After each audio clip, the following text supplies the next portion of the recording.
कल किसी लाली ने हमको लिख करके भेजा कि महाराज जी मैं बहुत समय से प्रतीक्षा कर रही थी कि आप दीक्षा देना शुरू करेंगे तो मैं लूंगी, लेकिन जैसे ही आपने घोषणा की दीक्षा की, उसी दिन मन में एक पता नहीं कैसा एक भय जैसा आया कि क्या मैं योग्य हूं, क्या मुझे लेनी चाहिए, अब मुझे क्या करना चाहिए आप बताइए। तो हमने कहा अभी भय से दीक्षा मत लेना, नहीं तो कल्याण नहीं होगा।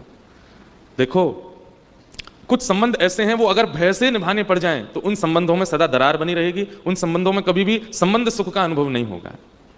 उसमें विवाह संबंध अगर भय से किया गया है पत्नी के द्वारा या पति के द्वारा, बेचारा जीवन भर रोएगा, क्यों भय से किया, डर के कर लिया, अब जिससे भी डर के किया हो।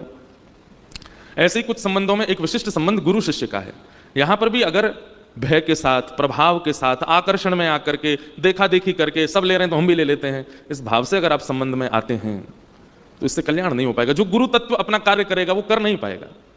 इसलिए हम अभी भी आपको अवसर दे रहे हैं कि मंच पर आने से पहले अपने चित्त से 5 बार पूछिएगा क्या हमें इन्हीं से ही दीक्षा चाहिए।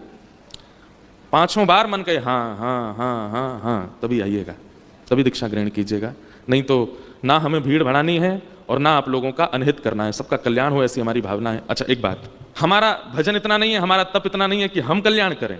हम जब दीक्षा ग्रहण कराते हैं तो संपूर्ण आचार्य परंपरा, हमारे आदि आचार्य से लेकर के हम तक जितने आचार्यों ने जितना भजन बल किया है सबका फल मिलता है।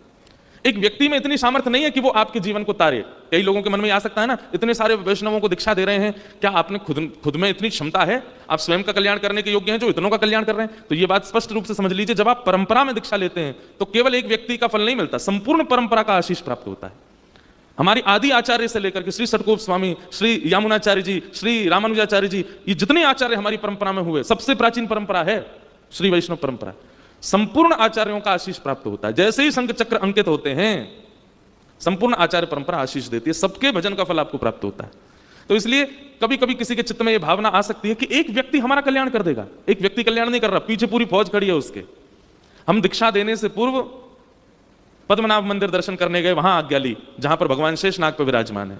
उसके बाद कन्याकुमारी से 35 किलोमीटर दूर पड़ता है तोताद्री मठ, हमारे रामानुज संप्रदाय का प्रधान पीठ, वहां से आज्ञा लेने गए, वहां सारे नियमों का पालन किया, वहां पर बैठकर के गुरु मंत्र द्वय मंत्र का पाठ किया, वहां से आज्ञा लेकर के आए।